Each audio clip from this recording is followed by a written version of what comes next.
wiil baa gabar saaxiibtiisa gaari ku qaaday haddaad maqasheen waxaa la tegay goobaha lagu cabo labadooda waa sarqaaniin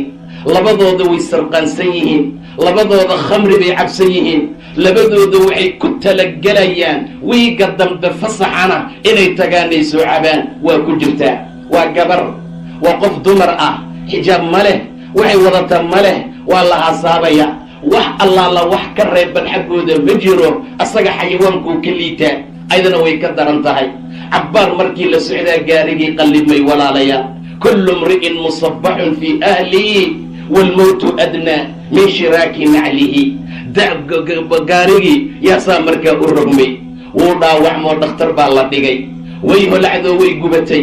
lafaheedii baa gubtay jirkeedii baa gubtay waxyaabo fara badan maxay ku dhimatay walaalayaal mowtulfaj'a waa cadaab mowtulfaj'a waa qayb cadaab ka mid ah saasay ilaahay ugu tagtay subxaana wa tacaala sarqaannimay ku dhimatay sakraan ayadoo ha la dhaqay sakraan ayadoo ha la kafanay sakraan ayadoo ah qabri la dhigay ayadoo sarqaasan bay rabbi hortegaysaa inna lilah wa inna ilayhi raajicuun